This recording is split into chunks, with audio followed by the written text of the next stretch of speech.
Welcome to Black and Gold Today, brought to you by Ray Brandt Infinity. I'm Rachel Whittaker.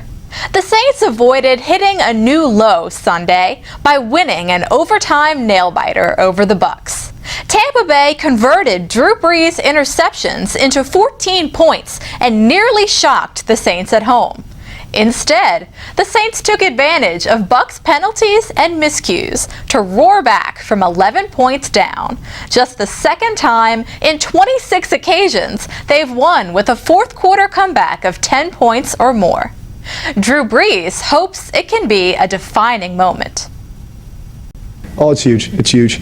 Bye week, I think, is coming at a good time. Just, get some guys healthy, kind of evaluate where we're at. It's been an interesting, first 5 games, won or lost in some interesting ways.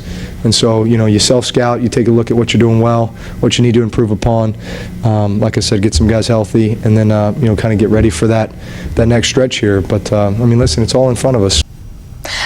Robinson's 18-yard scoring scamper that ended it showed me his ability to be a workhorse running back.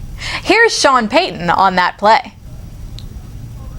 Kyrie is someone that really can get his pad level down and leverage through some of those tackles and actually almost piggyback off of some of the blocks he was getting, but it was an impressive run.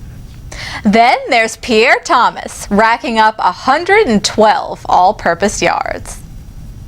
I thought the running game, particularly when we needed it late, was big. It was good to see Pierre play well.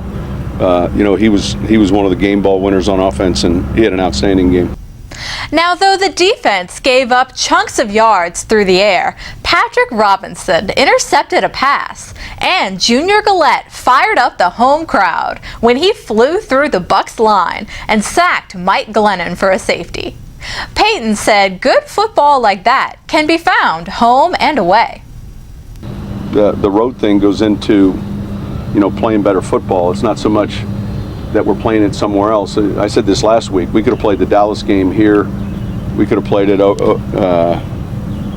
Old Tulane Stadium, and the result would have been the same. The point being is, I don't know that generally when you're playing good football and you're able to reduce turnovers and create them and you're running the ball well, that travels pretty well. And if you're not, that doesn't travel well. Now, the Saints got 5 first downs by penalty, as the undisciplined Bucs committed 15 fouls, and Payton noted this. I think the thing that offset the -2 in the giveaway takeaway area was the penalties, and I think the amount of penalties, and then when you take Tampa's penalties and you looked at yardage negated, it was well over 150 yards negated because of penalties, and I think then all of a sudden that pendulum swung back to a kind of an even keel. If that doesn't swing in our favor, we lose that game. If the turnovers don't swing against us, I think we win that game, not needing overtime. Coming up, our Fan Focus returns. In the fraction of time we spend driving in reverse, about 500,000 accidents occur each year, which is why the Infiniti QX60 has world's first safety technology available, like backup collision intervention, which can brake even before you do, to help keep everyone safe.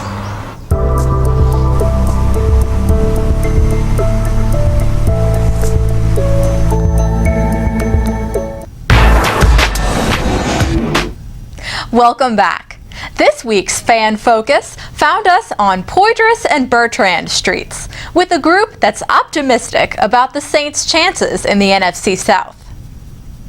Yeah, so the rest of the division isn't that great. I mean, we're all in the same terrible pot of terribleness together. So we have a little bit of an uphill climb, but we're doing better, and we'll get there. We'll get there. Especially, we got home games. We got 7 home games left. So if we win those at least and just 1 away game, we'll be all right.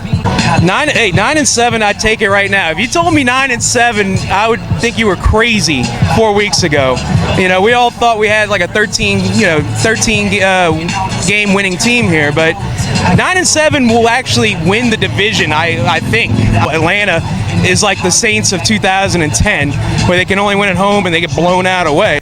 Well said right there. Atlanta is also 2-3, and both the Falcons and Saints are just a game back of the Carolina Panthers. Now, if you'd like your tailgating to be featured, shoot me an email or a tweet, and I'll find you before a home game this season. That's all for now. Thanks for watching.